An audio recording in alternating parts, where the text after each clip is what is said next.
Auckland. Tunes. Kiwi. 102.2 Auckland. The Radio Wammo Breakfast.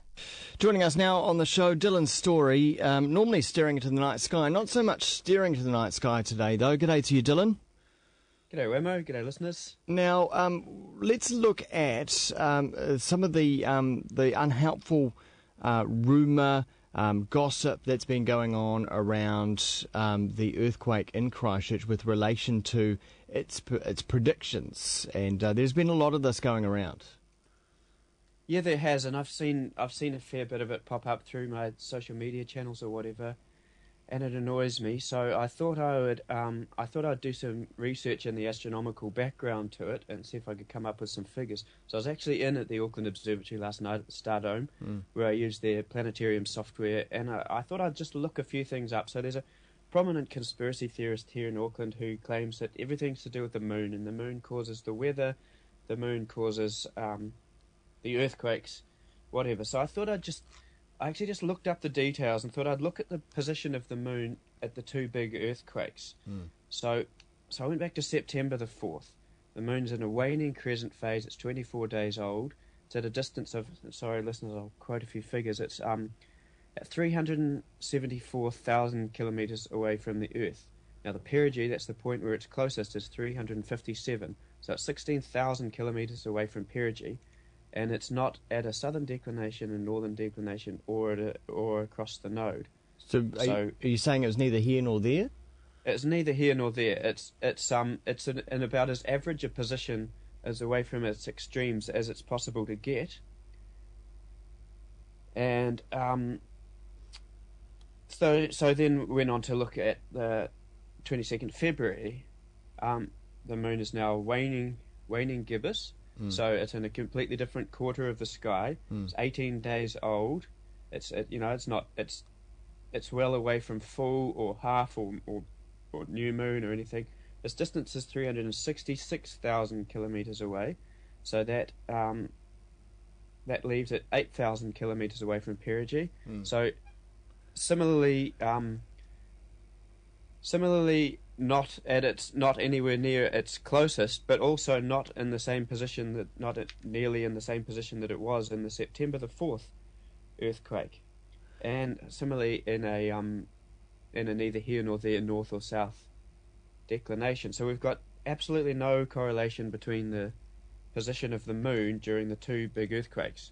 But so, regardless of this particular person has been, sending out releases saying that, look, I predicted this, I predicted that, I predicted the other thing.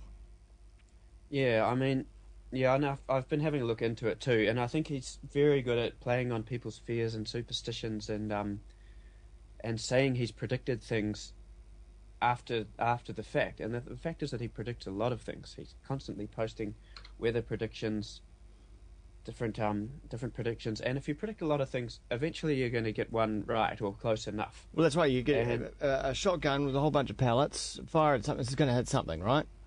So it's going to hit something, and say, look, I hit it right on. And ignore all the rest that didn't. Never mind the 200 pellets that went right past. And if you want to see those 200 pellets that went past, I just found a nice little site, which is on Cyblogs New Zealand, and I'll post it to my Twitter site in just a second, and I'll tag you in it so that listeners can find it that way.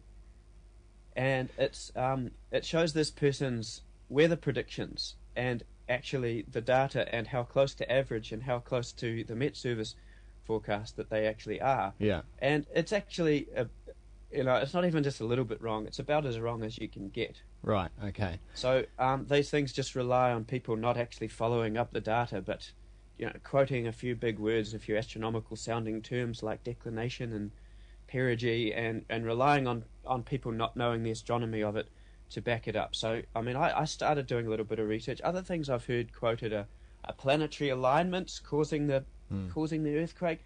I mean, this is so annoying. I mean, do you know how far away the planets are? You can get all the planets lined up, and a person standing next to you is having more gravity acting on the Earth. More of a gravitational pull. Acting right. on you than the planets. And when we talk about planetary alignments, as we've talked about on other features, they happen all the time. They happen every couple of years. You've got all these planets whizzing around the sun.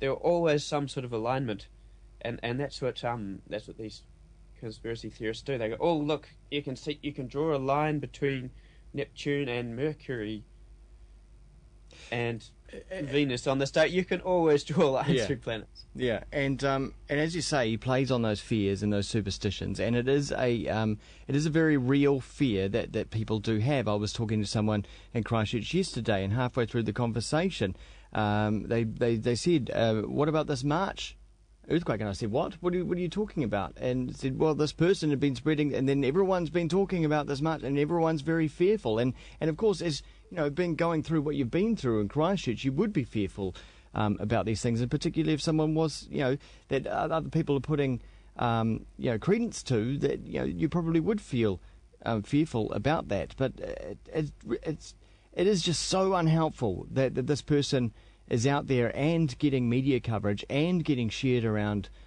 social media. It's the media coverage and stuff that's dangerous. But wouldn't you be? I mean, you must be so rattled down there. I can't even imagine it. How frayed people's nerves must be.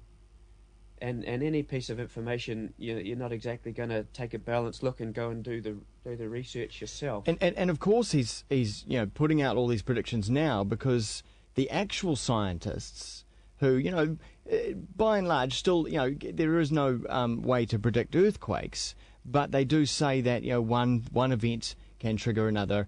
So it makes sense that this pseudo-scientist would get in there and say, hey, I'm going to predict this, and this, and then hopefully that one will stick in the future. It's just, it's really unhelpful. Yeah, it's really the wrong. Earth scientists are, they're struggling to get to grips with this, and there's all these complex things going on. I'm certainly no Earth scientist, but you can imagine these huge tectonic plates slipping off each other. It'd be impossible to predict when a slip's going to happen. And I don't know if anyone's listening and still thinking that this particular person, I think we all know that we're talking about Ken Ring. May as well mention his name at least once. Sure, I was trying to avoid it just out of distaste. But this it might be helpful for anyone who's sort of going, oh yeah, but he did predict this. The guy denies man-made global warming, right? He denies that as well. Yeah. So if that doesn't break the back of your belief in the guy, then I'm not sure what else would. That's kind of like an evolution denier or something like that. Yeah, it's just going against scientific consensus in a big way, and it also, if anything, points strongly to vested interest. I mean, this guy sells his books, he sells his weather forecasts. Yeah. And as I was sort of doing the research at the Stardome last night, I thought, well, surely someone else has done this. So I had a look around on the net, and I found a fantastic site which I've also posted to my Twitter page, which is and I love the title of it. It's called sillybeliefs.com. Yeah. So if anyone wants to look further into this is where I recommend. And the Stardome's sister organisation, the Auckland Astronomical Society, they've also via the Skeptic Society posted blogs on this, which scientifically debunks each of his points. And so you can methodically go through each one. Yeah, you can methodically go through each one, whereas the layman can be baffled by all these astronomical terms. Astronomical people will break that down for you, and that site's a good place to start. Good. Well, I hope this has been a helpful conversation rather than an unhelpful one. Dylan Storey, thanks so much for looking into some of those for us and giving some of those figures. I mean, they may not make sense to the average person, but I trust that those are actually scientific and research. So thanks so much. This is taken off the planetarium software, and and people can look it up themselves if they want. There's free software out there. There's tables on the internet. Just follow. If you're seriously worried about it, then actually follow up the statistics yourself and see. And for goodness sake, if you're out there and you've seen some of these links, stop spreading his crap around social media. Stop spreading it around. And there's even more ridiculous things. Like he's also saying that sunspots are causing it.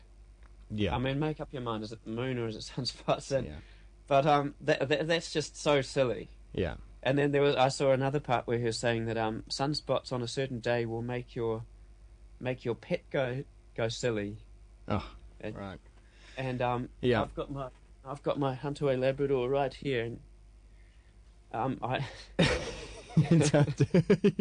I think not being fed or something might make the pet go silly. But anyway, thanks very much, Dylan. yeah. Thanks very much. Cheers. Dylan's story there.